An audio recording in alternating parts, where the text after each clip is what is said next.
Hi guys, welcome back to another episode of Speed Shack Racing. Back here with my boy, and actually I'm going to be handing the camera off this time because we're going to be talking about the Mini today and kind of more or less what it's going to need in order to really get back on to riding it, because we're a long way out and we only got a little bit of time to go, so we're gonna have to figure something out or we're just gonna be riding sketchy. It's one way or the other. So around, give her to him. And this feels so weird not having to prop the phone up. Awesome. So we finally got the carb somewhat tuned. We gotta figure out how to tighten this shit possibly more. This is all just hand tight right now, enough to get good vacuum. I haven't put a drill to it and really tried to cinch the fuck out of it, but I am worried about the carb setup. As far as riding off-road, there's going to be a lot of vibration. We did pull the balancing shaft out of this motor because it helps with RPMs. Whether I've still got it, we might end up putting it back in. Who knows? Just see how it does first. It has a decent bit of vibration. It's no worse really than the 212 was. The 212 yeah. Oh yeah, so for sure. I'm not really too worried about it. The frame has had to be repaired, and one of the bigger things I think we're gonna have to swap, guys. I don't think these front forks. We're going to try to keep the same tire profile, which is going to be pretty decent for off-road for sure. Right, it's decent. It's good overall. It's just good really for overall. It's just some knobbies. But I've been looking into it. This shares a really similar tire profile with the Baja Warrior style bike. So we should be able to get a new front tire that'll allow us to, off either side, we'll be able to run hydraulic brakes up here. We'll have to weld a little bit of, a little bracket in here. We've got plenty of space in here to weld a front brake caliper and everything and still have plenty of room. Yep. Where it gets tricky, though, is we have this back brake set up. Now, I brought some measurement tools out here just so we could take measurements together. For a lot of people that run the Baja style frames, the Yerf Dog frames are really similar if you look at them factory. If you look, the fender originally came all the way down to the frame that was structural. I quote unquote stretched the bike to be more comfortable by cutting the fender free, rolling it back, welding it on both sides up here at the actual back side of the bike, and then on both sides we just went in and I wrap welded a little piece of 1/2-inch bar down here, and because this material is so thin, I made a notch cut and actually tacked the bottom, welded both sides of the inner and the outer. The downside of doing that is now every time I want to have to fuck with this back tire, I have to completely drop the axle bolt to take the tire off. It is kind of a pain in the ass. It's not that big of a deal though. What's nice about this style of back is we're already running a clamp drum brake setup. This makes it pretty easy to convert to hydraulics because you can dip. Most of this assembly will unbolt and come off. This inner drum will unbolt and come off, which sucks with some of the other Coleman models and stuff like that, especially the older ones. This is one piece with the back rim, and this is the part you're supposed to replace for your brakes.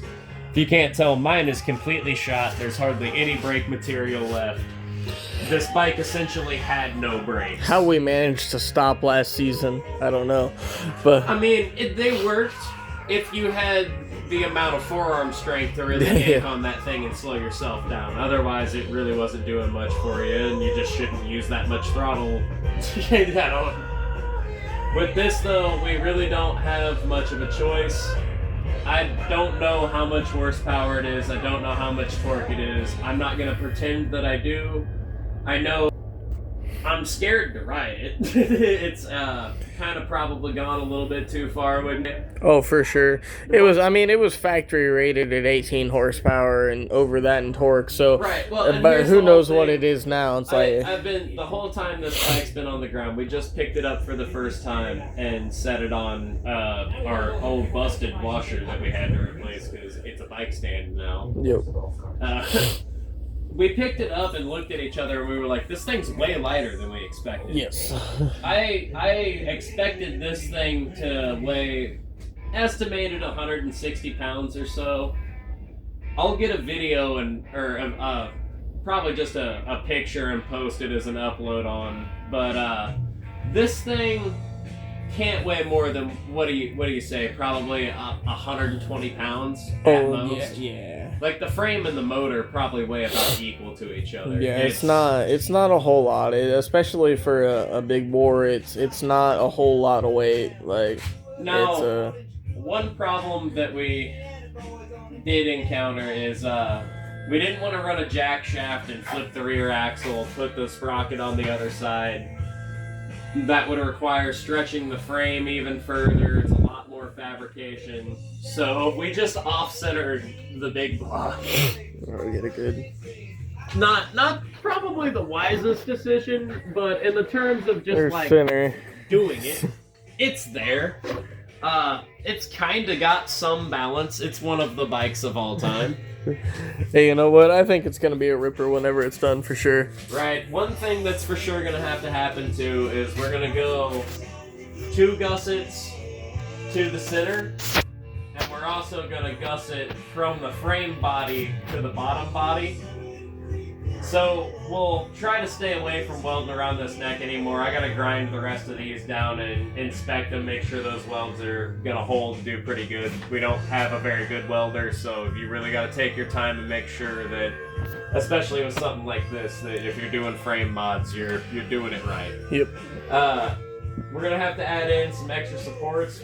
I really like how this turned out. I've rode on this for 2 years, so 1/2-inch bar for these frames seems to do really good for a support, even if you're really beating on it, jumping it, riding it at 55 plus miles an hour, hit a pothole or something. I haven't had any of this Have any problems. mold at all, and my seat sits directly on top. My rear seat mounts are on this fender, so it's obviously And I know the sturdy seat's enough. sitting right around here somewhere. Why don't you throw it's, that on? Give them a good little. It's over there. Yeah. Give them a good little example of what it looks like when it's sitting on it. So the seat. Oh, come on. Bolts. I really didn't think having to put this shit on and off very much whenever I placed this on the bike. I was like, man, that looks really good right there. And it works good right there. Yeah, so seating position, which is nice. It's going to be kind of hard to get a rough idea of how the seating position in this thing feels without actually sitting on it to tell you. But, you know, from about where you would be seated in a straight line to where we're going to remount the foot pegs is right about 30-ish inches. We're going to come right off. We're going to relocate the foot pegs to the corner of the frame, right at the bend. And, I mean, I've got shorter legs, so that'll be pretty comfortable for me. If we relocate the bars, say you're about shoulder height coming down, 25, 26 inches would be kind of pulled back towards you a little bit, but I think we're going to try to stick in that in between 28 to 30 range. Maybe even take like this style bar and go like straight.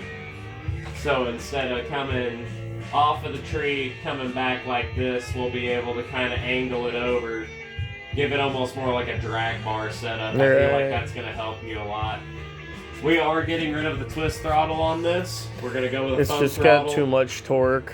too much torque off the line. This thing, It's gonna, yeah, no, it's gonna just too yank out much. from under you. Yeah, it's just too much for And we're running twist a- throttle. You whiskey throttle, and it's we're running going up. We're running a 60 tooth back sprocket too, so she's not gonna be a top speed demon for sure, but it'll it's a lot of people have the 212 Ghost kits, and there's a lot of things that they consider the Ghost killer.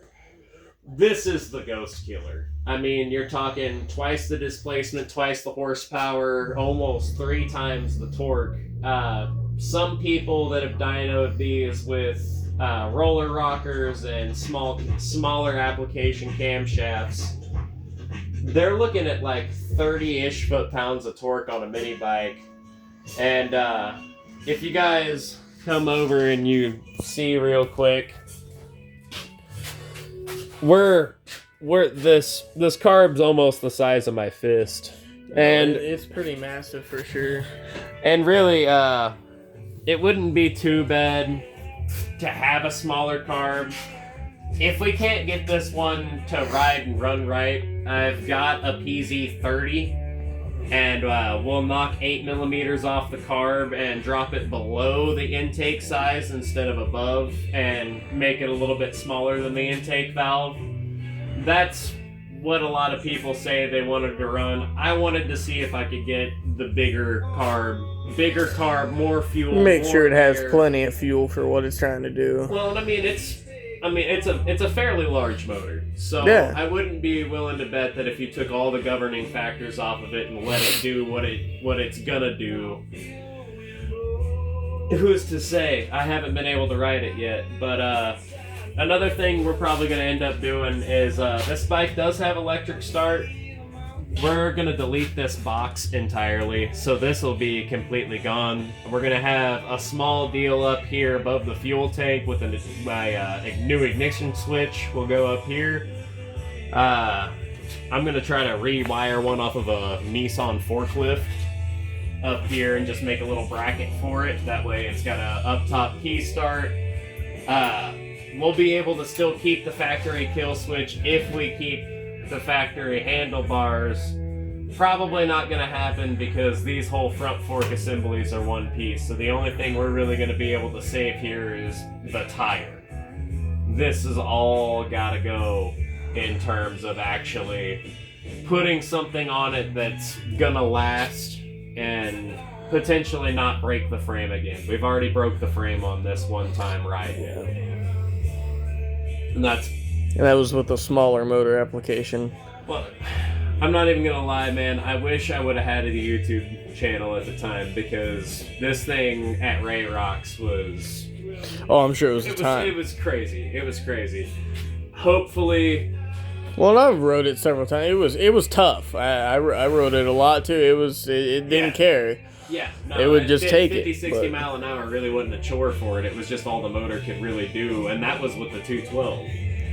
This thing should be able to cruise close to those speeds and really not hurt itself.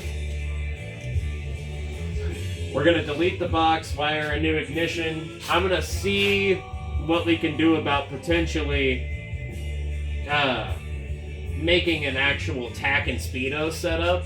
I don't know about a speedo.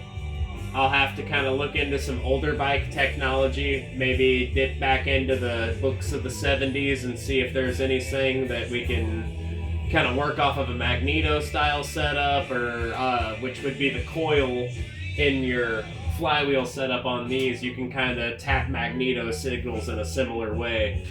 I wonder, with the generator and everything set up how it is on these, if you couldn't run like a 70s style bike tack and speedo off of them. I don't know how the wheel speed gets read on vintage motorcycles, so it's just something I'm going to have to do some research on and see if we can use it here. If not, just having a tack and knowing what your RPM is still just as important. Yeah, exactly. I mean, speed be damned, to worry about not blowing it up or dying. No joke. We're going to try to dip this entire side cover case. Hopefully, the goal is to have this thing to where this pull cord is Going. not even something that needs to be on this bike. We want to have this thing running real nice. Which will also thin it down quite a bit. And I do actively work in a metal shop too, so I'm going to take this case cover and kind of get a bolt layout of what I need and try to make a brake piece of sheet metal that's still vented, because it still needs to vent in there. It's an air-cooled motor. You can't just close one side of the case off. You're going to cause yourself all kinds of problems. I do want to make a special side cover case though, probably just out of like aluminum, or probably not aluminum. It's probably going to be like, I don't know, 14 gauge galvanized sheet metal. We can just do a pin and rivet job on it. Doesn't have to be anything special. We can figure out a brake, figure out these factory bolt locations so that everything goes back on, get it broke out so where it gives you enough clearance for the coil, the balancer, the flywheel. These do have plastic cooling fins on them, so for right now, we're gonna have to try to figure out how to stay around this same side, because this is kind of like your fan shroud in a way, and it kind of helps cool the block with those cooling fans. Right.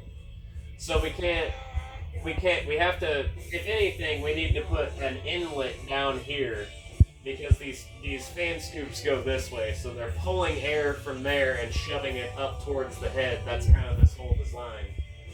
So even if we can use part of this factory deal and possibly even just cut it, and we can just form and break around that and make something that's kind of just flat to the end of the snub, right. Give yourselves, you know, a little bit of room. But yeah, that's kind of the main gist of what's gonna have to happen. Probably new front tire that's gonna be accepting of a drum brake, or figuring out a kit that will go over that rim that we can weld a bracket or do something like that with. This back tire, we should be able to find, if we can figure out the thread pitch and hole pattern, we should be able to figure out a bracket system to work back here that should work for like most of the Baja mini bikes.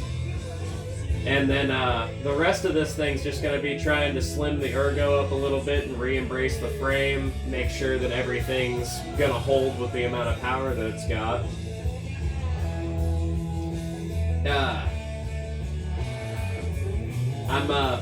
I'm just, every time I look at this thing, man, it's just hard to put it into words, because I've seen it since it was literally something you would give to a 7-year-old, and I've somehow turned it into Frankenstein's monster, so...